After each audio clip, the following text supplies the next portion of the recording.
c'est simplement de créer une armée commune, parce que l'Afrique séparée ne peut pas se défendre. Regardez le problème du terrorisme dans le Sahel. Hein? Prenez même le Nigeria, la nation la plus peuplée d'Afrique. Ils n'arrivent pas à contenir un groupuscule comme Boko Haram. Donc il faut à un moment donné réfléchir sur cela. Nous avons des dévanciers. Et le conseil que je peux donner à votre génération, parce que tu es bien plus jeune, tu es mon fils, tu es le fils d'un ami, d'un de frère ami, Guy Domis par son âme. Je me félicite de me retrouver dans un studio avec le fils d'un ami. Je ne m'attendais pas à une telle grâce. Je vis cela comme une grâce.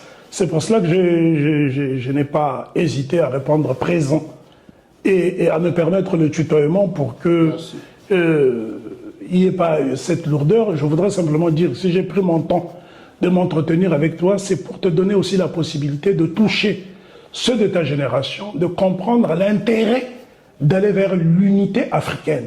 Parce que le panafricanisme est un idéal qui a été réfléchi. C'est 2 jours dans l'histoire de l'Afrique. Et ces 2 jours, ces 2 dates, il faut les retenir. 23 au 25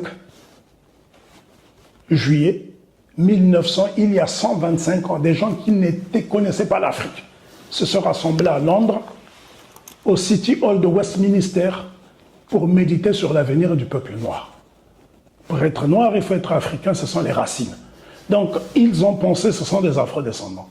Et c'est un avocat, natif de l'île de Trinidad and Tobago, qui s'appelait Henry Sylvester Williams, qui a posé le problème du panafricanisme.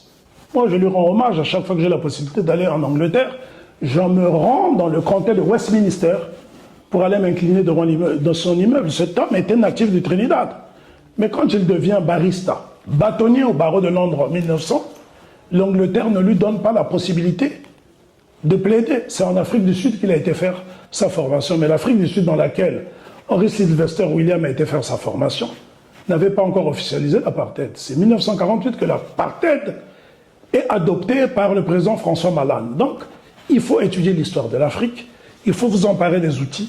Les Cheikh Anta Diop ont écrit, Obenga que vous avez cité a écrit, et bien d'autres. Bon, moi je déplore que le professeur Obenga se retrouve aujourd'hui de l'autre côté. Je le regrette, parce que c'est quelqu'un qui a mené un combat, il faut le lui reconnaître, à une époque où les africanistes crachaient sur l'Afrique. Obenga leur a répondu méthodiquement. Ça, on apprécie. Je n'ai pas compris comment, jour au lendemain, se retrouve dans un régime qui expulse des Congolais. Et voilà.